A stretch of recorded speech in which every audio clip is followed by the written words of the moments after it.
पिता का और उसके पुत्र हमारे उद्धारकर्ता प्रभु यीशु मसीह का धन्यवाद हो।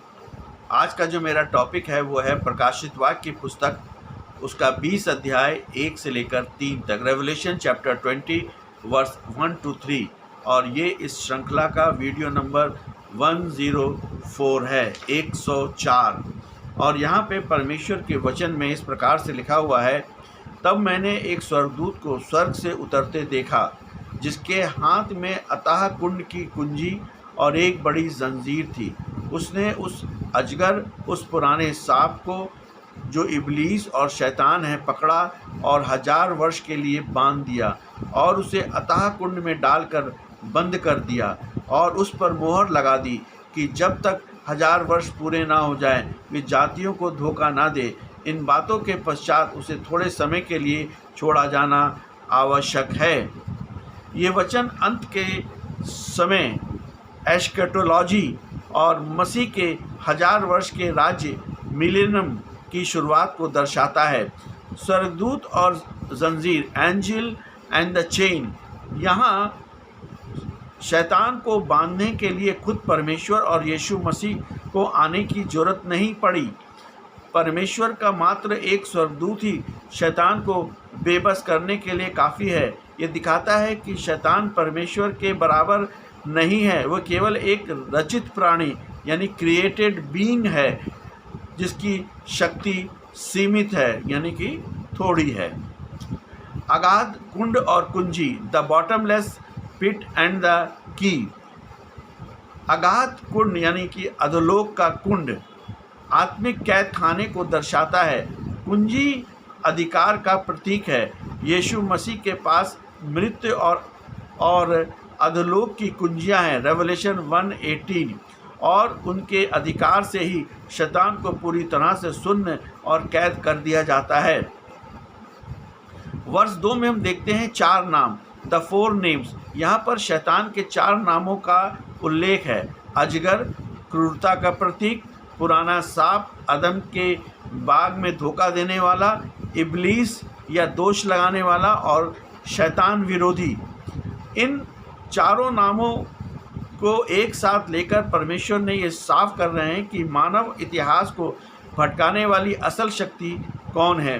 1000 वर्ष इसे मिलेनियम कहा जाता है। आत्मिक रूप से यह पूर्ण और न्याय के काल को दर्शाता है, जहां पृथ्वी पर पाप और दुष्टता का प्रभाव थम जाएगा। थोड़े समय के लिए खोला जाना, वचन 3 के अंत में लिखा है कि उसे थोड़े समय के लिए छोड़ा जाएगा। इसका गहरा आत्मिक कारण ये है कि 1000 साल के शांति काल में जो लोग पैदा होंगे उनकी वफादारी और स्वतंत्र इच्छा यानी कि फ्री विल की अंतिम परीक्षा हो सके, ताकि ये साबित हो सके कि मनुष्य का दिल बिना शैतान के भी भटक सकता है यदि वो परमेश्वर को ना चुने।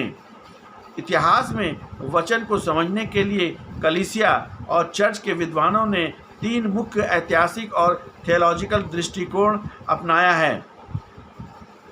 सेंट अगस्तीन ने 354 से 430 एडी ने इस विचार को लोकप्रिय बनाया। इसके अनुसार 1000 वर्ष कोई शाब्दिक यानी कि लिटरल समय नहीं है, बल्कि ये यीशु मसीह के पहले आगमन और फर्स्ट कमिंग से लेकर उसके दूसरे आगमन के बीच का पूरा कलीसियाई युग यानी कि चर्च एज है।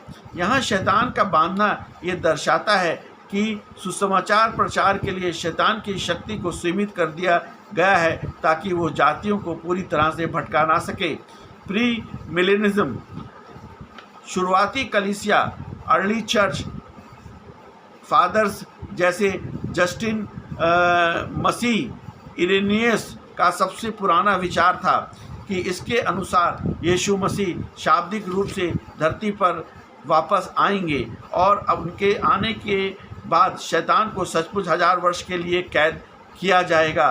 इस दौरान यीशु मसीह यरूशलेम में पूरी धरती पर राज्य करेंगे। पोस्ट मिलेनिज्म, ये विचार 18वीं और 19वीं शताब्दी के मिशनरी आंदोलन के दौरान बहुत मजबूत हुआ।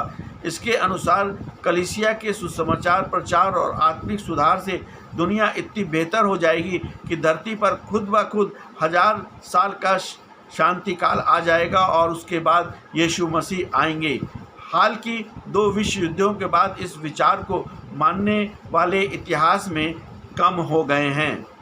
जातियों को फिर ना भरमाएं, that he should deceive the nation no more. ऐतिहासिक रूप से यीशु के आने से पहले लगभग सभी गैर यहूदी जातियां और पूरी तरह से मूर्ति पूजा, अंधकार और शैतानी भ्रम में थी। केवल इस्राएल के पास जीवित परमेश्वर का ज्ञान था, लेकिन मसीह की मृत्यु और जी उठने के बाद सुसमाचार पूरी दुनिया में फैल गया। इस वचन का सबसे बड़ा व्यवहारिक अर्थ यह है कि परमेश्वर ने इतिहास को एक ऐसा समय दिया है जहां सत्य की जीत होगी और भ्रम का अंत होगा। ये वचन हमें ऐतिहासिक और आत्मिक भरोसा देता है कि दुष्टता का इतिहास हमेशा नहीं चलेगा। शैतान चाहे आज कितना भी शक्तिशाली क्यों न दिखे, उसका अंत निश्चित है। परमेश्वर के पास उसकी सीमा तय करने की जंजीर और कुंजी दोनों हैं। इतिहास का अंतिम नियंत्रण इंसानों या दुष्ट ताकतों के हाथ में नहीं, बल्कि सिंहासन पर बैठे परमेश्वर के हाथ में है। और इसीलिए प्रभु यीशु मसीह पे विश्वास करें, प्रभु यीशु मसीह से अपने पापों को मान लें, प्रभु यीशु मसीह से अपने पापों का पश्चाताप करें और यीशु मसीह को उद्धारकर्ता के रूप में ग्रहण करें। यही मसीह जीवन है। आमीन।